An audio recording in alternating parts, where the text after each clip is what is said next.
ብዙ ሰው ሴትነት ቀሚስ መልበስ፣ ሂል ጫማ ማድረግ፣ ጥፍር መሰራት፣ ጆሮ ጌጥ ማድረግ፣ ፀጉር መሰራት ምናምን ይመስለዋል። አይደለም። ይህ ሴትነት የሚመስለው ነገር ነው እንጂ ሴትነት አይደለም። መምሰልና መሆን ሁለት በጣም የሚለያዩ ነገሮች ናቸው።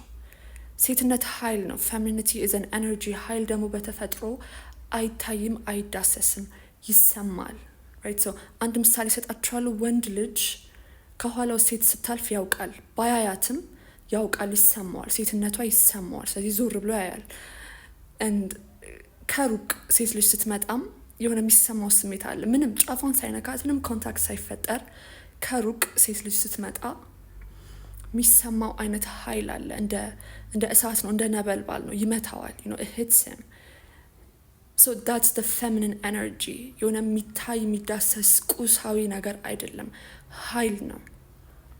እና እግዚአብሔር ከፈጠራቸው በጣም ሀያል ነገሮች መካከል አንደኛው ሴትነት ነው። በጣም ሀያል የሆነ ኤነርጂ ነው ሴትነት። በጣም ፓወርፉል የሆነ ኤነርጂ ነው ፌሚኒቲ። መፍጠርና ማጥፋት የሚችል ኃይል ነው ፌሚኒቲ። ኤንድ በዚህ ትውልድ ያለን ሴቶች ይህ ምንም አይገባንም። ምንም አይነት መረዳትም እውቀትም ትምህርትም የለንም ይዘነው ስለምንዞረው ኃይል ማለት ነው። እና እንዳልኳችሁ በጣም ረቂቅ የሆነ ነገር ነው። በጣም አብስትራክት ነገር ነው። በአይምሯችሁ አብሰልስላችሁ ሊደርሱበት የምትችሉት ነገር አይደለም። በልባችሁ በመንፈሳችሁ የሚሰማችሁ ነገር ነው ሴትነት። ግን አንዴ ሴትነትሽን ማግኘት ከቻልሽ በጣም ሀያል ትሆኛለሽ። መመለሻም አይኖርሽም።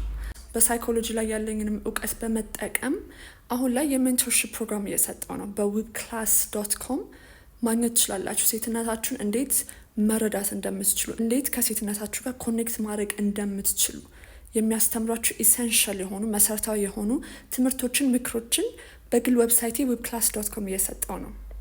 webclass.com ሊንክ ባዮ ላይ ማግኘት ትችላላችሁ። አሊያም ጉግል ላይ webclass.com ብላችሁ ሰርች ብታደርጉ ልታገኙ ትችላላችሁ።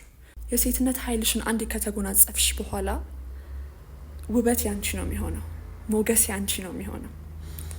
ባለም ነገረችኝ እንዳት